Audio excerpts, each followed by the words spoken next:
pemahamannya Habib? Di sini akan dijelaskan.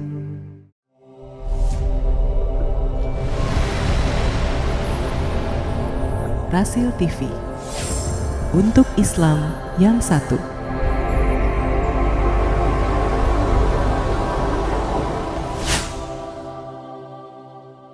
Assalamualaikum warahmatullahi wabarakatuh. Alhamdulillah, alhamdulillahi rabbil alamin, wabihi nasta'inu ala umurid dunya wad din. Allahumma fasalli wa sallim وبارك وكرم ومجد وعظم على سيدنا وحبيبنا وشفيعنا ونور قلوبنا محمد الفاتح لما أغلق والخاتم لما سبق ناصر الحق بالحق والهادي إلى الصراط المستقيم وعلى آله وصحبه حق قدره ومقداره العظيم. يا فتاح يا عليم. أما بعد. Para alim ulama, para habaib, para asatid, para kiai, para sesepuh, wabil khusus imam besar kita Sayyidil Walid Al-Habib Muhammad Rizik bin Husain bin Syihab beserta keluarga beliau, mudah-mudahan Allah berikan kemenangan. Hadir juga di sini yang tadi telah menyampaikan pelajarannya guru saya, kakak saya Al-Habib Muhammad ibn Husain Al-Attas. Juga hadir bersama kita Al-Habib Muhsin bin Ahmad Al-Attas selaku salah satu anggota syuro DPP FPI. Ada Dr. Saleh Assegaf, Kiai Haji Ja'far Siddiq, Wakil Ketua Umum DPP FPI, Kiai Haji Slamet Ma'arif, Ketua PA 212, Kiai Haji Haris Ubaidillah.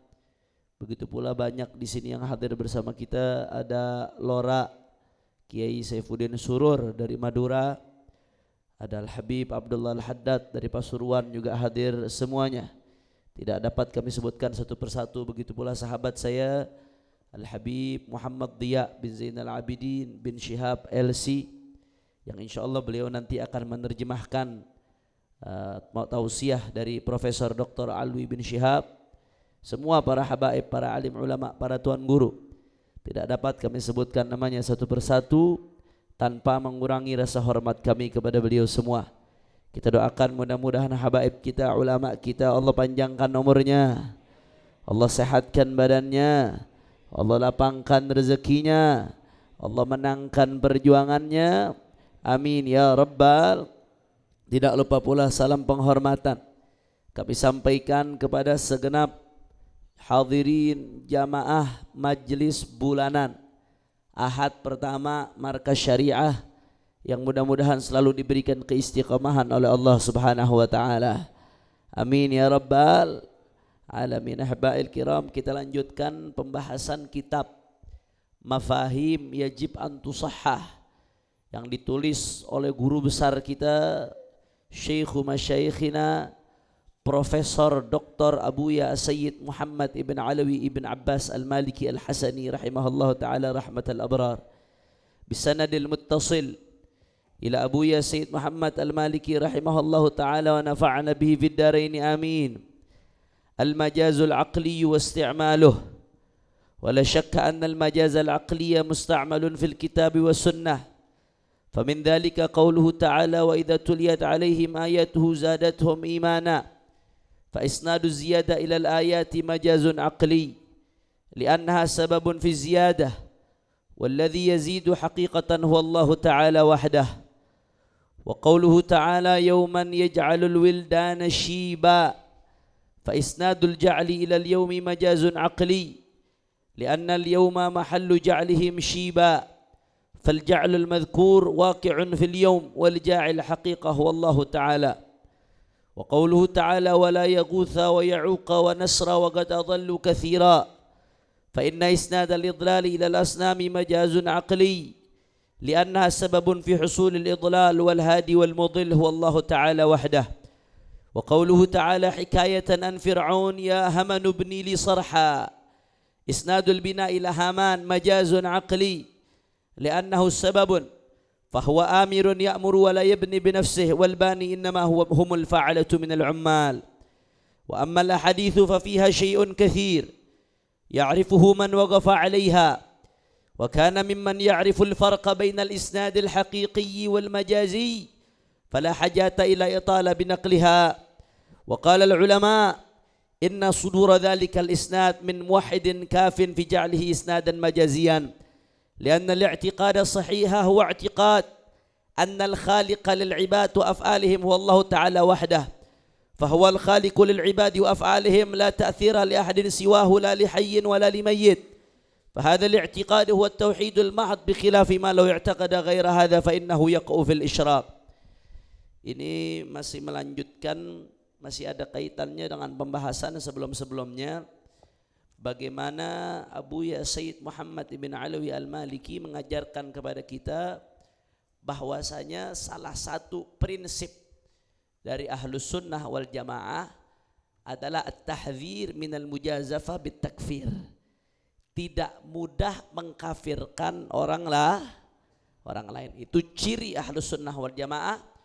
Enggak mudah mengkafirkan, enggak mudah membid'ahkan, enggak mudah mensyirikkan, enggak mudah menyalah-nyalahkan orang lain karena perbedaan pendapat khususnya dalam hal-hal yang bersifat furu'iyah.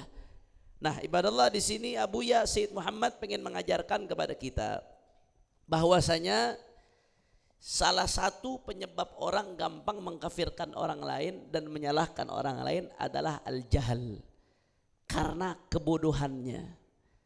Karena dikatakan man kathura ilmuhu qalla i'tiraduhu. Barang siapa yang ilmunya banyak itu tidak mudah menyalahkan orang. Tapi wa man qalla ilmuhu kathura i'tiraduhu. Sebaliknya, yang ilmunya sedikit biasanya suka nyalahin orang, gampang nyalahkan, gampang mengkafirkan, gampang membid'ahkan. Karena kalau kita ibaratkan seperti laut sama air di baskom atau air di ember. Air kalau sudah sedikit, saudara, kejatuhan kotoran dikit aja langsung kotor semua. Kalau nggak sampai 2 kula dalam ilmu fikih, kejatuhan kotoran dikit langsung semuanya kotor walaupun nggak berubah. Kejatuhan najis dikit langsung semuanya jadi najis. Tapi beda kalau lautan atau sungai atau air yang lebih dari 2 kula. Idza balagal ma'u qullataini lam yahmilil khabath. Kata Nabi sallallahu alaihi wasallam, kalau air sudah sampai 2 kula dengan batasan-batasan tertentu, saudara, itu lam yahmilil khabath. Kalau kejatuhan najis, yang najis di bagian yang kejatuhan aja, habis itu dibersihin selesai. Yang lainnya tetap suci, saudara. Begitu pula orang kalau ilmunya sedikit, begitu dicolek dikit, wah kacau balau semuanya, ibadallah. Tapi kalau orang ilmunya banyak, lihat ada sesuatu, oh ternyata ada perbedaan pendapat, dia tenang, disikapi dengan baik, membuat suasana tetap teduh dan tidak gaduh. Alhamdulillah. Tapi ini ada catatan, enggak dalam semua hal. Kalau dalam hal-hal yang bersifat usuliyah, tetap di situ dituntut untuk ketegasan. Saudara, terlepas dari itu, ada satu hal yang menarik, khususnya di dalam memahami Al-Quran dan Sunnah. Seseorang itu enggak bisa instan. Bahkan saudara, Al-Quran dan Sunnah ini menggunakan bahasa Arab, betul? Nah, di dalam memahami Al-Quran dan Sunnah otomatis kita harus punya kuncinya, yaitu ilmu bahasa Arab. Nggak boleh orang masuk ke rumah orang dalam keadaan dikunci, kalau nggak punya kuncinya kira-kira bisa apa kagak? Nggak bisa, saudara. Paling masuk lewat jendela, itu pun masuk lewat jendela digebukin, saudara. Betul lah, betul. Begitu juga di dalam memahami Al-Quran dan Sunnah. Nggak boleh orang ujuk-ujuk, nggak pernah belajar, nggak punya ilmu bahasa Arab, ujuk-ujuk, nggak mau dengerin ulama, langsung merujuk kepada Al-Quran dan Sunnah, padahal nggak punya modal yang kuat di dalam memahami Al-Quran dan Sunnah. Sama seperti orang yang masuk ke rumah seseorang lewat jendela, bukannya baik, ujung-ujungnya digebugin. Memahami Al-Quran dan Sunnah langsung tanpa melalui perantara pemahaman ulama, tanpa memiliki modal ilmu bahasa Arab yang cukup, akhirnya ujung-ujungnya digebugin malaikat. Na'udzubillah, amin. Makanya bahasa Arab itu luas, Pak Bu.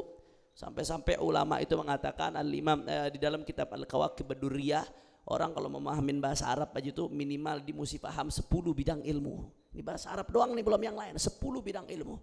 Itu disebutin ada ilmu nahu, sorof, istiqaq. Istiqaq ilmu lain lagi. Ilmu balaghah, bayan, ma'ani, badi', ilmu al-arud, ilmu al-qafi, sama ilmu al-wada', saudara. Itu baru bahasa Arab doang tuh. Itu 10 bidang ilmu, masing-masing satu bidang ilmunya. Ada yang kitabnya 2 jilid, ada yang kitabnya sampai 3 jilid, ada yang kitabnya sampai 10 jilid, saudara. Makanya gak heran Imam Syafi'i sampai mengatakan apa? Saking luasnya bahasa Arab, la yuhitu bil lughah illa nabi, tidak bisa memahami bahasa Arab secara utuh, secara full A sampai Z kecuali baginda Nabi besar Muhammad. Nah, tapi minimal seseorang kalau pengen paham Al-Quran Sunnah wajib untuk memperdalam bahasa Arab dengan segenap perangkat-perangkat yang ada secara matang, secara kuat. Salah satunya ilmu balaghah yang di dalamnya ada bayan, ma'ani sama badi. Saudara, kalau orang memahami ilmu balaghah, maka konsekuensinya dia akan faham dengan baik tatanan atau konteks pembicaraan dalam bentuk bahasa Arab, saudara. Kalau sudah faham, maka gak gampang menyalahkan, gak gampang memahami dengan pemahaman yang keliru.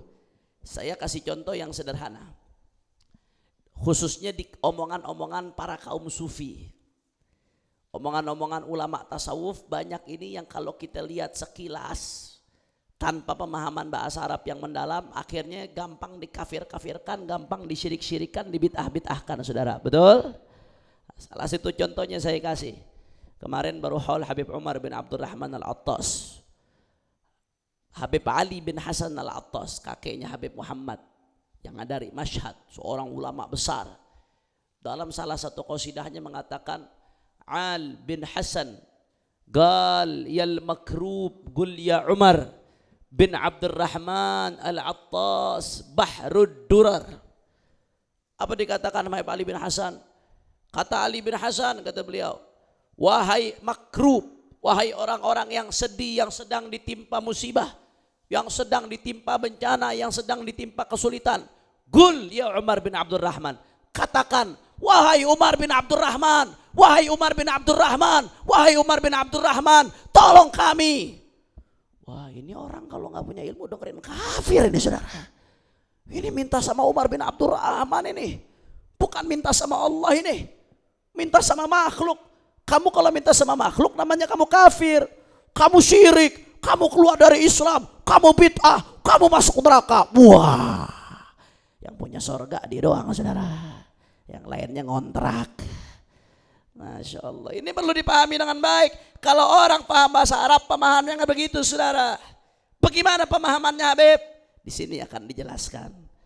Dalam bahasa Arab ada yang namanya, ini pembahasannya sedikit berat, butuh fokus, butuh konsentrasi. Setuju? Siap fokus? Insya Allah. Di dalam ilmu bahasa Arab, khususnya ilmu balaghah, ilmu sastra, ada yang namanya majazun akli. Apa itu majazun akli? Maksudnya, Habib, di bahasa Arab itu ada lafadz haqiqah, ada lafadz majaz. Ada lafadz haqiqah, ada lafadz majaz. Lafadz haqiqah itu al-lafdzul musta'mal fi ma wudi'a lahu aslan. Lafadz yang digunakan dalam makna aslinya, yang memang lafadz itu diperuntukkan untuk makna tersebut. Contohnya dalam bahasa Arab ada lafadz asad, artinya singa. Singa ini maksudnya singa apa? Ya hewan, singa. Hayawanun muftaris, singa, binatang buas itu yang kita tahu fotonya, singa. Itu namanya penggunaan lafadz asad atau penggunaan lafadz singa dalam makna aslinya. Penggunaan tersebut disebut haqiqah. Jadi penggunaan lafadz asad dalam makna aslinya singa, dalam bahasa Arab disebut haqiqah. Tapi ada lagi yang disebut majaz. Majaz itu penggunaan satu lafadz bukan pada makna aslinya, tapi untuk makna lain karena ada korelasi, karena ada hubungan, saudara. Kita kembali ke yang singa tadi. Singa kalau pakai makna asli artinya apa? Binatang buas yang kita sama-sama tahu. Tapi kalau kita pakai makna majaz, Kalau bahasa Indonesia makna kiasan kalau nggak salah ya. Makna samping itu, bukan makna asli. Kalau pakai makna majas artinya bisa berubah. Contohnya bagaimana? Contohnya misal dikatakan Habib Rizik adalah singa mimbar. Habib Rizik singa mimbar. Apa bisa di sini singa kita artiin binatang buas? Nggak bisa saudara. Tapi singa di lafaz tersebut diartikan rojulun syuja, artinya adalah orang yang berani. Penggunaan lafaz singa untuk makna orang yang berani, padahal orang berani itu bukan makna asli dari singa, itu penggunaannya disebut majas. Kira-kira jelas apa kagak? Kalau itu dalam lafaz, kalau dalam istilah ilmu al-balaghah itu namanya majaz lughawi. Majaz lughawi penggunaannya dalam lafaz. Tapi ada juga majaz ini dalam isnad. Maksudnya apa? Di dalam penyandaran satu lafaz kepada satu pekerjaan, kepada satu fiil. Di dalam penyandaran satu khobar kepada satu mubtada. Penyandaran satu pelaku kepada satu perbuatan. Majasnya di situ. Kalau tadi majasnya di lafaz, kalau sekarang majasnya di situ. Saya kasih contoh apa? Kalau kita mengatakan Allah Subhanahu wa taala yang menumbuhkan rumput. Betul apa tidak? Betul. Itu namanya lafaz haqiqah. Karena memang Allah lah yang sesungguhnya menumbuhkan rumput. Tapi kalau sebaliknya itu namanya isnad yang haqiqah. Penyandaran penumbuhan kepada Allah itu memang sesungguhnya saudara. Tapi bisa juga kita katakan anbatal matarul ushba. Hujan menumbuhkan rumput. Di ungkapan yang kedua yang numbuhin rumput siapa? Jawabnya lemes banget. Yang numbuhin rumput siapa? Hujan. Emang hujan bisa numbuhin rumput? Nggak bisa saudara. Yang numbuhin rumput itu Allah. Tapi kenapa dikatakan hujan menumbuhkan rumput? Saudara, itu namanya penyandarannya majas. Penyandaran sebuah perkataan bukan pada pelaku aslinya, tapi pelaku yang ada hubungan dengan pelaku aslinya. Kenapa penumbuhan disandarkan kepada hujan? Karena hujan menjadi penyebab tumbuhnya rumput, padahal yang menumbuhkan rumput pada hakikatnya adalah Allah Subhanahu. Itu dalam bahasa Arab ada Pak Bu, dan itu dipakai dalam Al-Quran. Banyak contohnya dalam Al-Quran. Di sini Abuya Sayyid Muhammad ibn Alawi ibn Abbas al-Maliki memberikan contoh kepada kita dalam Quran. Allah Subhanahu wa taala berfirman, "Wa idza tuliyat 'alaihim ayatuhu zadatuhum imana." Di sini dikatakan manakala dibacakan ayat-ayat Allah, manakala dibacakan ayat-ayat Allah, zadathum imana, maka ayat-ayat Allah tersebut akan menambahkan keimanan orang muslim. Saya mau tanya, yang nimbahin iman itu ayat apa Allah? Jawab yang kompak, ayat apa Allah? Allah saudara. Ayat gak bisa nambahin iman orang. Yang nambahin iman orang Allah. Yang ngurangin iman seseorang Allah. Tapi kenapa di Al-Quran Allah sebut yang menambahkan ayat itu, yang menambahkan iman ayatnya? Saudara, kita mesti paham, ini namanya majas akli. Pelaku sebenarnya yang menambahkan iman adalah Allah Subhanahu wa ta'ala. Tapi penambahan iman tersebut disandarkan kepada ayat, itu namanya majas akli. Kenapa? Karena ayat menjadi penyebab, menjadi wasilah bertambahnya iman. Makanya seakan-akan yang menambahkan iman adalah kira-kira jelas apa kagak? Jadi ada di Al-Quran. Jangan main nyala-nyalain. Ente kalau nyalahin majas akli berarti nyalahin Al-Quran. Jangan sembarangan saudara. Bahkan banyak gak sampai di situ. Di Al-Quran Allah Subhanahu wa ta'ala berfirman, "Yauma yaj'alul wildana syiba." Di hari kiamat, di hari yang menjadikan anak-anak wildan itu sibyan, di hari yang menjadikan anak-anak rambutnya pada putih. Di hari kiamat tuh keadaannya saking gentingnya, sampai-sampai anak-anak itu, anak-anak kecil itu di hari kiamat pada beruban saudara. Saking takutnya keadaan hari kiamat saudara. Di sini dikatakan hari menjadikan anak-anak rambutnya putih. Saya mau tanya, hari bisa ngerubah rambut orang apa kagak? Nggak bisa. Siapa yang ngerubah rambut orang? Allah, saudara. Tapi kenapa di sini dijadikan hari yang merubah rambut orang? Al-Quran yang mengatakan, saudara, kenapa demikian? Itu namanya majazun akli.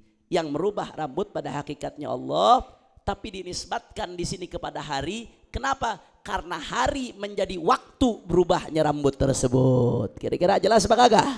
Ada lagi contohnya di Al-Quran. Ya Haman ibni li sarha. Haman, kata Fir'aun. Haman ini menterinya Fir'aun, saudara, wazir. Di tafsir disebutkan Haman wazirnya, menterinya Fir'aun. Wahai Haman, bangunlah untukku bangunan-bangunan yang tinggi, tower. Haman menteri, sama Fir'aun disuruh ngebangun bangunan yang tinggi. Saya mau tanya, yang ngebangun bangunan itu menteri apa tukang? Orang kompak, menteri apa tukang? Jokowi misalkan presiden nyuruh menteri apa bikin bangunan, misalkan yang turun ke jalan megang pacul ngangkat besi, menteri apa tukang? Tukang, saudara. Nah, ada ceritanya menteri turun, tapi kenapa disebut menteri yang membangun? Itu namanya majazun akli, dinisbatkan kepada menteri walaupun sebetulnya yang bangun tukang, karena pada hakikatnya pada saat itu dia yang memerintah, dia yang menjadi wasilah perantara berdirinya bangunan tersebut. Kira-kira jelas atau tidak? Begitu juga kalau kita ngelihat di dalam qasidah tadi, Al bin Hasan gal yal makrub gul ya Umar bin Abdurrahman al-Attas Bahrud Durar. Maksudnya apa ya? Ali bin Hasan mengatakan gitu. Kalau ada orang yang subak, katakan, hei Umar bin Abdurrahman, ya Umar bin Abdurrahman, ini minta dong sama Umar bin Abdurrahman. Padahal Rasulullah udah bilang, wa idza sta'anta fasta'in billah, wa idza sa'alta fas'alillah. Kalau kau minta sama Allah, minta pertolongan Allah. Tapi kenapa minta pertolongan sama Umar bin Abdurrahman? Bukan begitu. Ente jangan kebanyakan makan micin. Ente banyak-banyak belajar bahasa Arab. Di bahasa Arab itu ada majaz akli. Maksudnya nisbatkan pertolongan kepada Umar bin Abdurrahman, bukan minta langsung kepada dia, tapi minta pertolongan kepada Allah melalui keberkahan Habib Umar bin Abdurrahman. Emang boleh Beb seperti itu? Boleh. Kata siapa nggak boleh? Di zaman Nabi SAW ada 3 orang terjebak dalam goa, saudara. Hadisnya hadis sahih. Tahu-tahu 3 orang tersebut bertawasul. Ya Allah, saya tawasul dengan amal soleh yang saya miliki, ya Allah. Saya tawasul, saya dulu pernah ninggalin perempuan, padahal itu perempuan udah ngegoda saya depan muka saya, ya Allah. Saya diajak berzina, tapi saya nahan diri, nggak berzina. Ya Allah, berkat saya nahan diri, mohon tolong saya. Akhirnya batunya kedikit kebuka, saudara. Habis itu yang satu lagi tawasul dengan amal lainnya, yang satu lagi tawasul dengan amal lainnya, sampai goanya kebuka. Artinya tawasul di zaman Nabi ada, bahkan Nabi yang ceritakan sallallahu alaihi wasallam. Begitu kita minta sama Allah, berkahnya Umar bin Abdurrahman. Artinya apa? Kita minta sama Allah dengan amal-amal solehnya Habib Umar bin Abdurrahman, dengan sholatnya Umar bin Abdurrahman, dengan tahajudnya Umar bin Abdurrahman, dengan zikirnya Umar bin Abdurrahman. Artinya pada hakikatnya kita tetap minta kepada Allah Subhanahu. Ada lagi qasidah yang terkenal, ya Habibana Ali Shilillah Shilillah Shilillah. Wahai Habib Ali Habsyi, berikan kepada kami sesuatu dari Allah Subhanahu wa taala. Wahai Habib Ali Habsyi, berikan kepada kami sesuatu kepada Allah dari Allah Subhanahu wa taala. Wah, ini kalau yang salah paham, yang doyan ngekafirin, nggak tuh kafir ini. Minta sama Habib Ali Habsyi, minta tuh sama Allah, bukan sama Habib Ali Habsyi. Nggak boleh. Minta sama Allah. Al-Madad ya Husain, Al-Madad ya Husain. Minta kami Sayyidina Husain, berikan kami wahai Sayyidina Husain. Minta sama Sayyidina Husain, nggak boleh tuh, kafir tuh, murtad tuh. Saudara, belajar bahasa Arab. Dalam bahasa Arab itu namanya majazun akli. Pada hakikatnya bukan minta sama Sayyidina Husain, tapi minta kepada Allah berkah Sayyidina Husain. Pada hakikatnya bukan minta sama Habib Ali Habsyi, tapi minta kepada Allah berkahnya Habib Ali Habsyi. Kira-kira jelas apa kagak deh? Insya.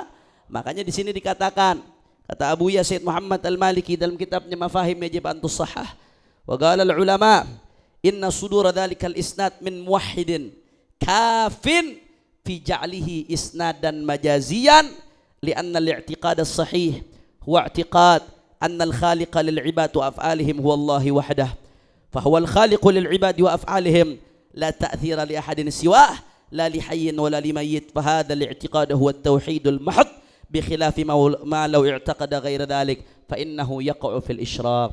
Makanya kata Abu Yazid Muhammad, kalau ada orang, ini orang udah jelas muslim, udah jelas mukmin, berarti kan dia meyakini, beriman. Nggak ada yang bisa memberikan manfaat kecuali seizin Allah. Nggak ada yang bisa memberikan madarat kecuali seizin Allah subhanahu. Kalau orang sudah meyakinin begitu, kemudian dia mengatakan, ya Habib Ali Hausi, ya Habib Umar, Al-Madad, ya Husain, dan lain sebagainya. Kalau dia mengatakan seperti itu, berarti kita nggak perlu pusing. Berarti di situ maksudnya majaz akli. Nggak mungkin dia pengen mensyirikkan Allah subhanahu wa ta'ala. Nggak mungkin dia pengen menyekutukan Allah. Nggak mungkin ketika dia mengatakan ya Umar bin Abdurrahman, dia meyakini Habib Umar bisa memberi tanpa seizin Allah, Habib Umar bisa melarang tanpa seizin Allah. Nggak mungkin, karena seorang beriman pasti meyakini la haula wala quwata, tidak ada daya dan upaya kecuali dari Allah subhanahu wa ta'ala, sehingga nggak perlu kita khawatirkan dengan apa yang dia ucapkan. Bisa jadi syirik, bisa jadi murtad. Na'udzubillah min. Kira-kira sampai sini jelas apa kagak? Jelas atau tidak? Makanya saudara, saya pengen ingatkan, ini kadang-kadang belakangan ini ada fenomena-fenomena hijrah bagus, sebetulnya bagus. Orang hijrah tuh bagus saudara. Orang hijrah itu diperintahkan oleh Nabi SAW. Hijrah dari yang buruk kepada yang baik. Tapi kadang-kadang gara-gara merasa dirinya hijrah, duduk sama ustadz yang salah, duduk di pengajian sunnah katanya. Pengajian sunnah bagus, mengaji hadis Nabi bagus. Cuman yang gak bagus, gara-gara merasa dirinya doang yang paling benar, yang lain dikafir-kafirin saudara. Baru belajar sehari dua hari, ulama yang belajar puluhan tahun disalah-salahin, dituding-tudingin. Itu yang gak benar. Perdalam ilmu, belajar ilmu syariat Allah ini luas, syariat ini Nabi luas. Jangan sampai kita salah faham di dalam mengartikan syariat baginda Nabi besar Muhammad. Nah, kira-kira sampai sini jelas atau tidak? Jelas atau tidak? Kalau begitu saya mau tanya semua yang ada di sini, siap pegang teguh Ahlus Sunnah wal Jamaah? Siap jaga Ahlus Sunnah wal Jamaah? Siap menjaga persaudaraan sesama muslim? Siap perjuangkan Ahlus Sunnah wal Jamaah? Takbir! Takbir! Sallu ala Nabi. Ini saja yang saya sampaikan. Insya Allah setelah ini kita akan mendengarkan langsung mutiara-mutiara ilmu yang akan disampaikan oleh Profesor Dr. Alwi Shihab. Simak dengan baik. Mudah-mudahan apa yang beliau sampaikan bermanfaat untuk kita semua. Amin ya rabbal alamin. Dan juga nanti di sini masih banyak para guru-guru kita. Ada Kiai Selamat Ma'arif, ada Kiai Ja'far Siddiq, dan juga ada Habib Muhsin bin Ahmad, dan ada Habib Ali Al-Hamid. Nah, kebetulan ini Hilmi udah berapa bulan, Masya Allah, udah mulai dari Lombok, Palu, kemudian lanjut Lion Air, setelah itu Banten, Lampung, habis itu Cirebon, saudara, Puting Beliung, lanjut lagi Sukabumi kemarin, lanjut lagi Lombok Tengah, Puting Beliung. Masya Allah, ini udah banyak aksi kemanusiaan beberapa bulan ini, luar biasa. Nah, mungkin nanti beliau bisa memberikan laporan perkembangannya bagaimana, supaya kita tahu ini majelis bukan sekedar majelis ilmu, akan tetapi di sini juga majelis konsolidasi perjuangan dan majelis konsolidasi aksi-aksi kemanusiaan. Nah, ini saja yang saya sampaikan, lebih kurangnya mohon maaf. Hadani Allah wa iyyakum ila siratil mustaqim. Subhanakallahumma bihamdika asyhadu an la ilaha illa anta astaghfiruka wa atubu ilaik. Assalamualaikum warahmatullahi wabarakatuh. Maulaya salli wa sallim daiman abadan ala habibika khairil khalqi kullihim wa lam taqtarni bi zamanin wa hayatu khbiru